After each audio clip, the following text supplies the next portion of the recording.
Kia ora koutou. I wanted to do this snippet video about why children struggle with teen numbers. We see it a lot. We see questions a lot about, hey, my children are counting when they're counting instead of 19, they're saying 90.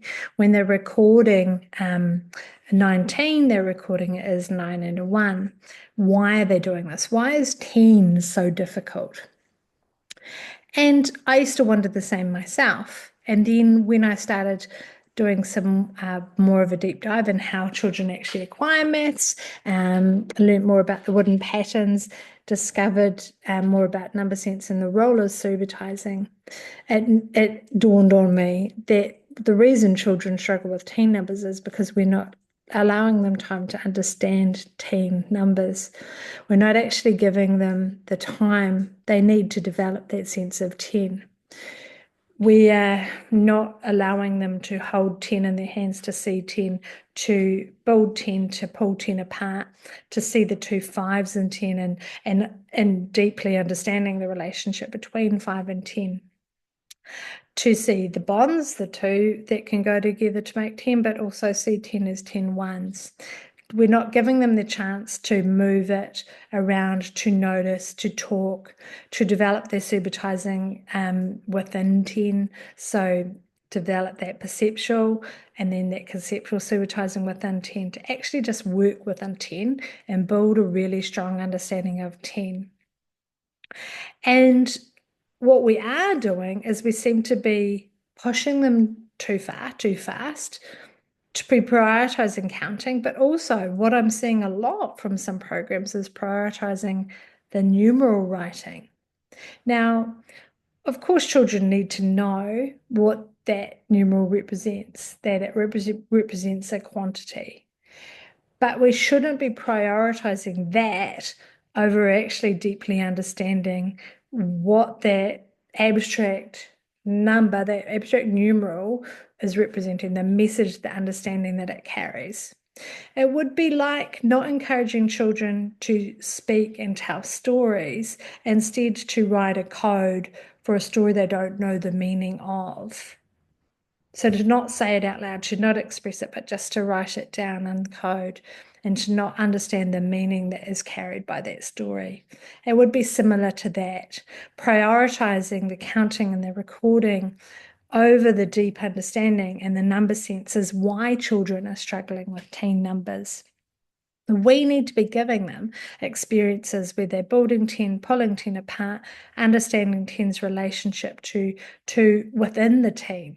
So I've got a whole 10 and some more towards the next, and giving them that and spending time in that with wooden patterns, with tens frames, with Numicon, with tally marks, actually spending long enough within the 10 so that by the time they're working with 10, or by the time they're working with multiples of 10, they have that deep understanding. It's going to come much easier.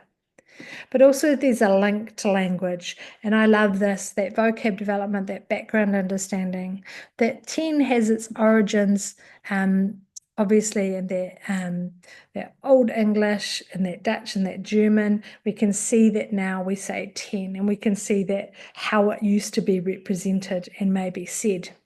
That's fun to explore. Where did 10 come from? Why do we spell it like that now? But also, more importantly, that teen is related to 10, okay? And that teen is the suffix that we use that carries the meaning of 110. But we can also explore, when we're looking at 10, we can go back and look at the origins of how 10 and 10 relate to one another as well. But that the suffix, if we're exploring suffixes with our children, which I would hope that we are doing, that we know that that suffix means 110, 110. And that's why we're saying 19, so 110 and 9. And that when we're exploring that counting, that we can be saying 110 and 1, 110 and 2, 110 and 3. Or we can say it in Te Reo Māori, Te Ko Mā Tahi, 10 and 1. So we can be saying 10 and 2, 10 and 3, 10 and 4, two tens and 1. 2 10s and 3. So we're developing that understanding, we're working from the language.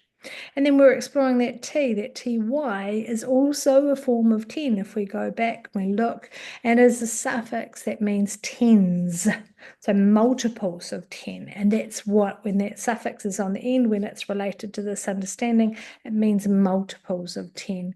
And then we can see its relationship between other words that perhaps aren't in terms of 20 and 30, but in words like plenty. And we can explore that as well. And then we get to 12 and 11, and why? Why do we say 12 and we say 11? Well, we can look at the where it originates from. I'm not even going to try and say those words, but they literally mean 2 left over from 10. Makes sense. 1 left over from 10. Absolutely makes sense. So language is really, really important, and we can link that language to what we're doing in a concrete way and working and building number sense, and that's going to help children so that they're not making misunderstandings, they're not forming misunderstandings. Children form misunderstandings when we don't give them a deep opportunity to really deeply explore concepts. And so children need to know the wooden pattern representing 10. I can see the 5 and 5. I can pull the 10s from apart to 5 and 5, but I know that's 10. The tally marks are representing 10. The numicon is representing 10. If your children do not understand that as 10, can't work with that 10 and work within that 10, then we wouldn't be working with 10 numbers yet. We need that really, really solid.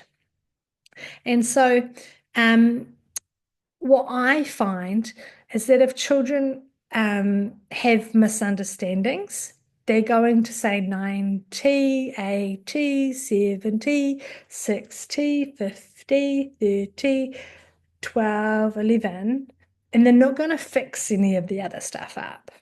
They're not going to fix it. If they write and you ask them to record 14 and they record a 4 and a 1 and they don't notice that, then that's a misunderstanding. It's not a mistake.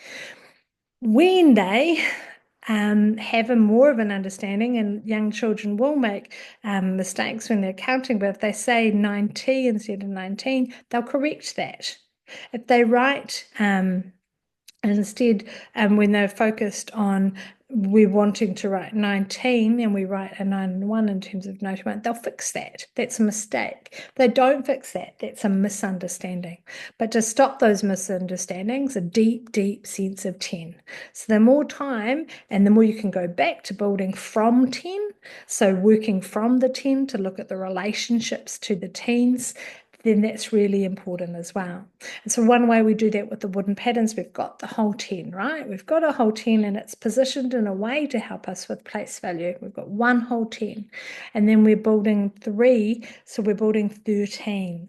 One whole 10 and 3 more towards the next 10. We can build all of the 10 numbers like this and we can see the relationship between the whole 10 and the next that we're building towards the next 10.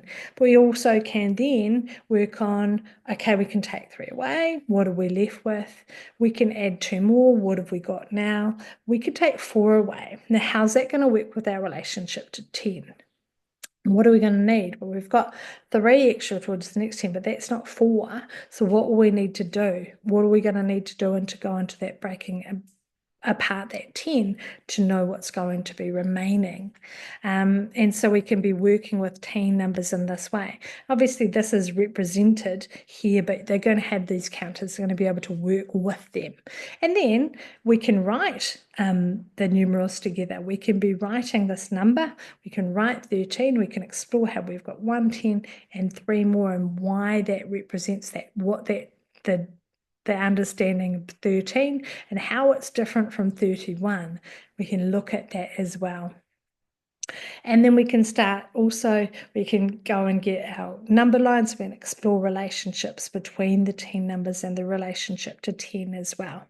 And so always going back to that 10, that deep, deep sense of 10, working with 10.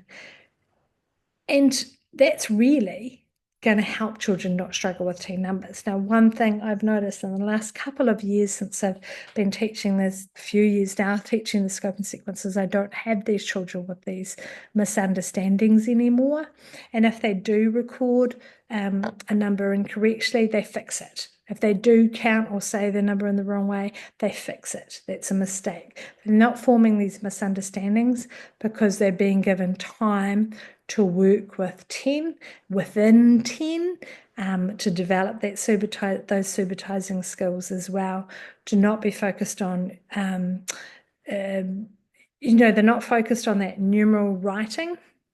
That is an outcome, it's an abstract representation of their understanding. And yes, it's important, but it doesn't come first. And obviously it can be shown and they're going to be seeing it and developing their understanding, but it's not the outcome we're wanting straight away. Ultimately, when we're working, we want them to be able to record this as 13 and to have this in their head, to have this picture. That doesn't happen without working with it a lot, without giving children the opportunities to work. Children don't record the numeral and have this in their head so that they can work on that subtraction, that addition, without us building that up first and developing that sense of 10, those relationships and that working within and with 10 as well. Okay, I hope that was helpful. There's a lot more that can be said there, and obviously I'm not an expert, and there's lots of people you can go to and watch their stuff as well, working within 10 with 10 and understanding why that's so important for children to be understanding 10 numbers and why it's so tricky for them if we don't give them those understandings. Ka kite.